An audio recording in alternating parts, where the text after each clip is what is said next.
My daughter has autism and ADHD. She's on her first holiday abroad with her dad. She doesn't live with her dad. She sees her dad at weekends. She's 15. We split up when she was 3. And she has never spent this amount of time with her dad. 2 weeks. Never been abroad, never spent 2 full weeks with her. This is the longest time she's ever spent with him.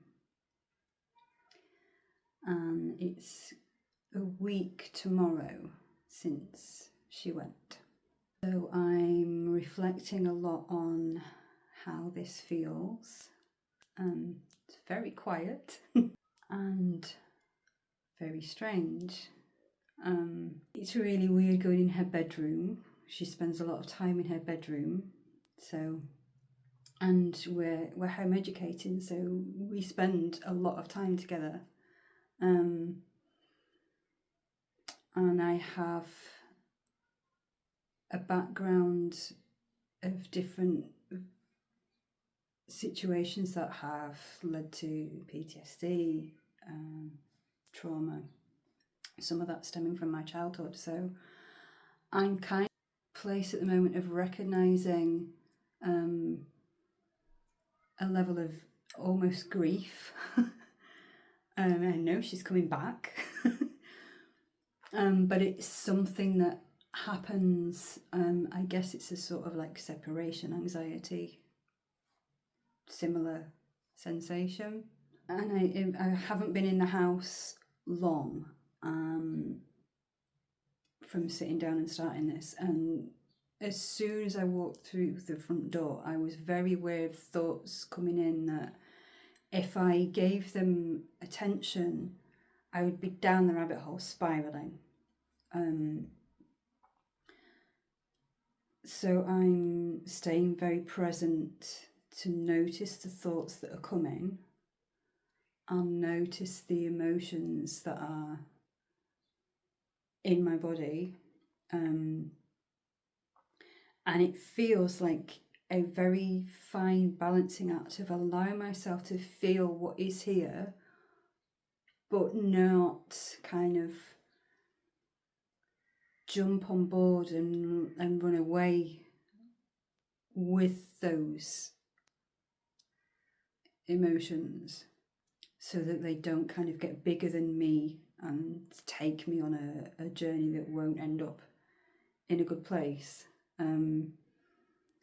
While they're valid feelings, I don't want them to escalate into something that becomes bigger than the situation is, but also not take anything away from myself that is a natural response, because it is a lot of new for my daughter and it's a lot of new for me.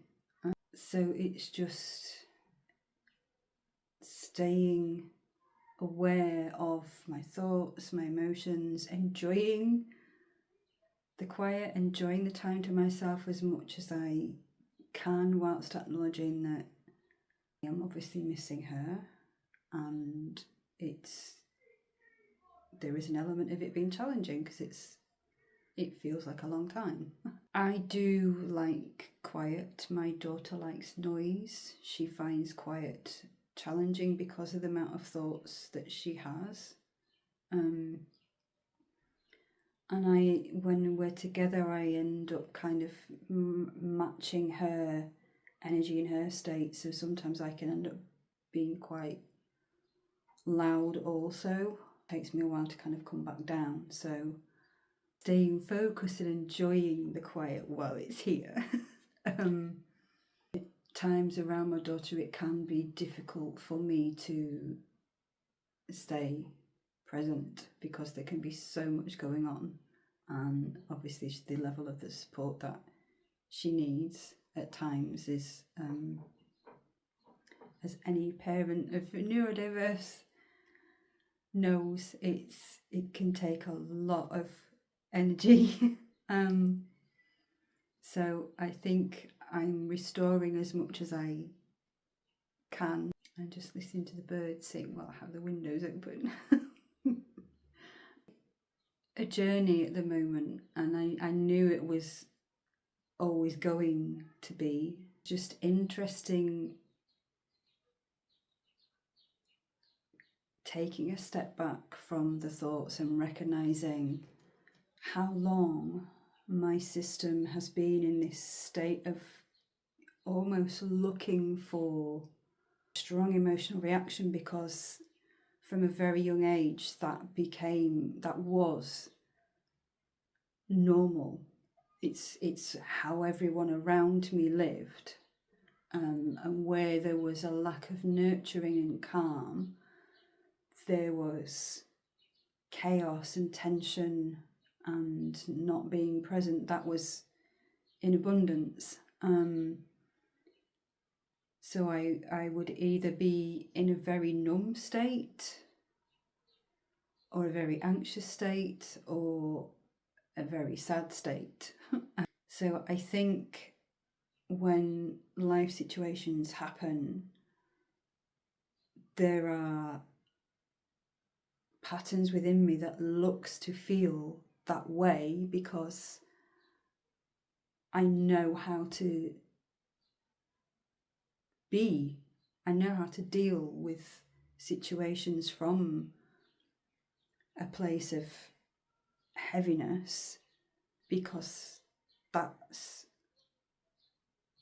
an easy state for me to navigate. It's I know the answers to that.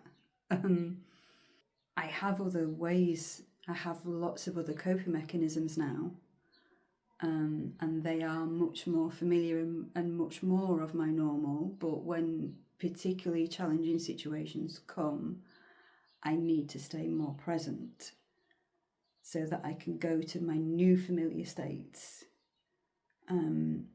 because the old ones can sneak in, take me unaware out of a peaceful place.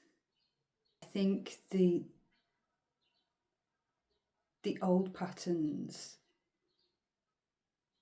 have given me results in the past. You get sympathy, you get comfort from people. So when there's a situation where I know there is a lack of comfort because there's nobody physically around, or I know there is going to be a point where there'll be nobody physically around, that pull to go to the old patterns gets quite strong. And that's where it comes back to, I have to turn to me for the comfort. I have to self-parent. I need to, because if I don't, I will go to those old patterns and there will be emotional pain and suffering. And I don't want to slip back into being in those places for too long. Lots of self-parenting, self-care, moving into healing when I'm needing it right now. There have been emotional releases, because there's needed to be. It has brought up some old patterns that we're needing to move through, so I've allowed that. But it's about keeping it on an even keel, rather than sinking down, sinking under into the real heavy, where I can't pull myself out as easily. I don't want to go there.